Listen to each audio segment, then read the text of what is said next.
Hey everyone, Matt here from Doctor Running, and today we're going to do a 100-mile review of the Salomon Aeroglide 3. So this is the newest update to Salomon's supposed to be maximally cushioned daily road training shoe, and while it is certainly maximally cushioned, it is definitely more of a lightweight trainer. Brand new foam that's so good underfoot. I'm really enjoying it.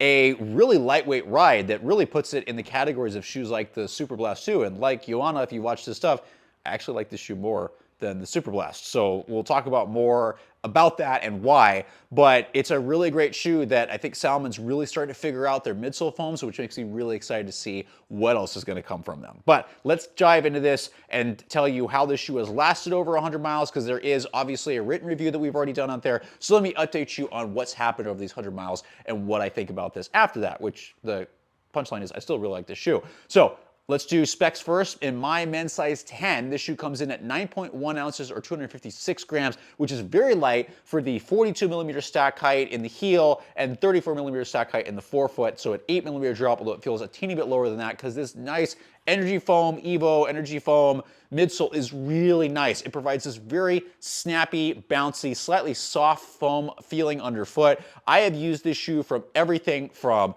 tons of easy miles, obviously a long run, and I'll talk about stability in just a second. I've also used it for every workout out there. Typically, I don't always do that. I've been trying to get into that more of doing daily, not daily runs, but workouts in daily trainers, and this shoe has been able to handle fartleks, a tempo run, an uphill tempo run, and some intervals on the track, and I'm just like, this is great. Is it the fastest shoe on the market? No, but like the Super Blast, it's gonna be a really, and many lightweight trainers that I'm gonna talk about later, that I'm gonna finally get that video up at some point, it's great as a do-it-all shoe, and I think a lot of people are going to really enjoy this as a potential longer distance racing shoe. If super shoes are too aggressive for you, this might be a great option because despite the maximal stack height, there is still some forefoot flexibility. It's a teeny bit on the stiff side, but as it's broken in, it's got a really nice forefoot rocker. It's also got just some flexibility that feels just a little bit more natural underfoot. So if you don't do it well with the super stiff plates or super stiff midsoles, this ride is really well balanced despite the maximal stack height. But it's also got a really nice bounce underfoot. This midsole foam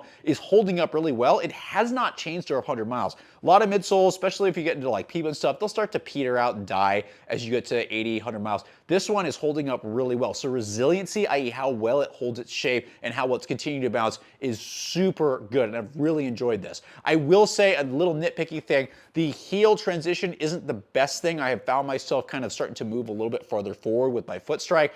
You will talk about durability in a second.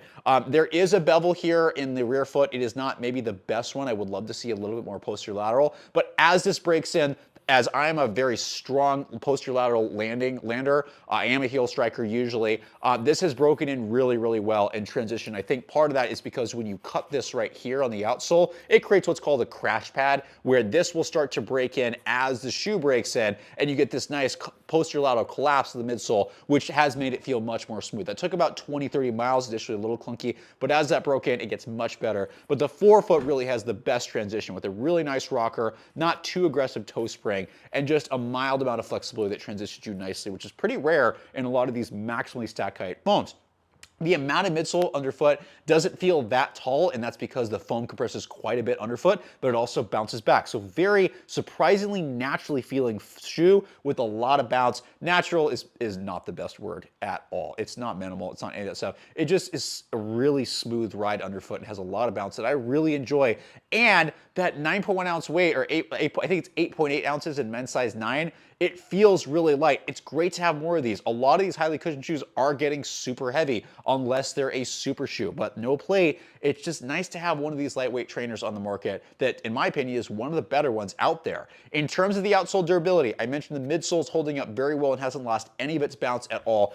It was holding up really well just yesterday. I kind of tore through this, but outside of that, it still feels great. The gravel one version has a little bit better durability here, but this, again, if you follow this channel, I know somebody who hasn't seen before is gonna be like, 100 miles is not that much.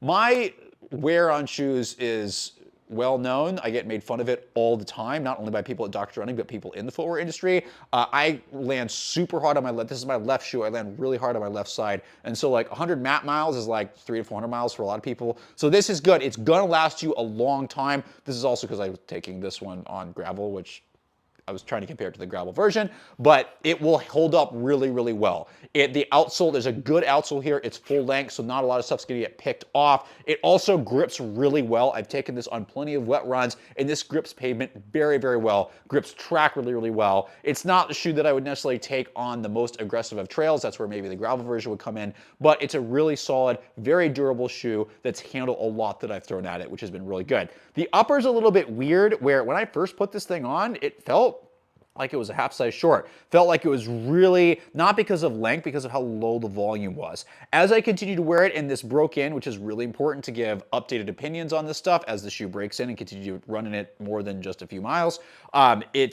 it really broke in. All of a sudden, it got very high volume and wide. So when the shoe breaks in, it's a little bit wider fit up top, enough that I did have to lace lock it, which is the first time I've done this in a while. I was getting a little heel slippage, but if you want a little bit more room and a little bit more volume, know you're gonna have to be patient, but the upper will break in and give you quite a bit of room, which I now really like, because I like shoes with a little, especially a little bit more room in the forefoot. Just know you have to lock down the laces a little bit. Other people that are really sensitive to stiff heel counters, there's some really good external structure here that is also balanced by having a lot more flexibility. So I did piss my heel off just recently. I have a Haglund deformity, i.e. a little bump on the back, because my calves probably are really tight, and I'm very much ankle person who like pushes. I create a lot of my propulsion and movement through my ankles, which means I put a lot of stress through my calves and my Achilles insertion, and I do have mild Achilles tendinopathy that I am treating and managing, but I do have a little bit of a bump back there that when I overtrain a little bit, it tends to get irritated. And so this hasn't bothered me at all, which is great as I'm managing this and still running the same amount. If you need a little bit of flexibility here, that should be fine. If you still want some structure, the external layers here do a really good job of holding the foot down once you lace lock this shoe. So overall, Salomon, this is the first time I'm saying this. I'm really impressed with the Salomon shoe. Okay, this is great. The midsole is great. The upper, yes, needs a little bit better lockdown, and you can get that. It's not going to work well for people with narrow width feet, but people with need a little bit more volume or want a little more volume, this is a great shoe. It's a great shoe for those that want a shoe that can do everything. Easy runs, workouts. Oh my gosh, I forgot to talk about stability.